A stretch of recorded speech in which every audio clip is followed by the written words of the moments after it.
Sinepi graudiņš, vārds katrai dienai, kurus Dievs ir izredzējis. Šodienas rakstu vieta. Bet kas ģeķīgs pasaulē, to Dievs ir izredzējis, lai liktu kaunā gudros. Un kas nespēcīgs pasaulē, to Dievs ir izredzējis, lai liktu kaunā stipros. Un kas pasaulē zems un nicināts, un kas nav nekas, to Dievs ir izredzējis, lai iznīcinātu to, kas ir kas, lai nekas, kas ir miesa, nelielās Dieva priekšā.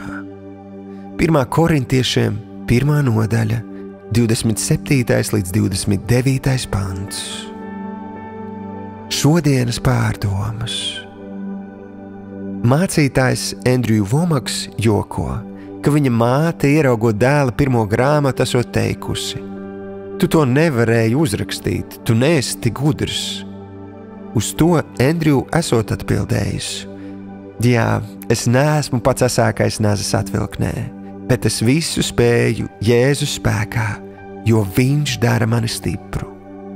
Kopš tā laika Andrew ir sarakstījis vairāk nekā 30 grāmatas, kas ir tulkotas daudzās valodās. Bībelē mēs lasām par apuštuli Pēteri, kurš sākotnēji bija vienkārši zvejnieks.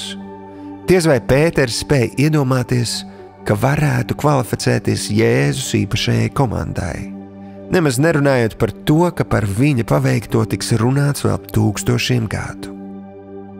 Apzinies, ka Dievs saviem uzdevumiem parasti izvēlas tos, kuri pēc pasaules standartiem tam ir vismazāk piemēroti. Pasaulē prioritāte ir prasmes, pieredze un izglītība. Bet Dievam svarīgāk par visu ir sirds un uzticamība. Viņš paaugstina tos, kas pakļaujas viņam un paļaujas uz viņu līdz uzvarai. Šodienas lūkšana. Tēvs, piedod, ka esmu lielījies ar savu spēku un gudrību. Piedod, ka reizēm esmu novērtējis sevi par zemu, jo nenoticēju tavām spējām darboties caur mani. Es atveru tev savu sirdi un pateicos, ka tu to piepildi ar tavu mīlestību.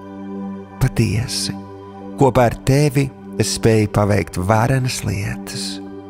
Jēzus vārdā. Āmen.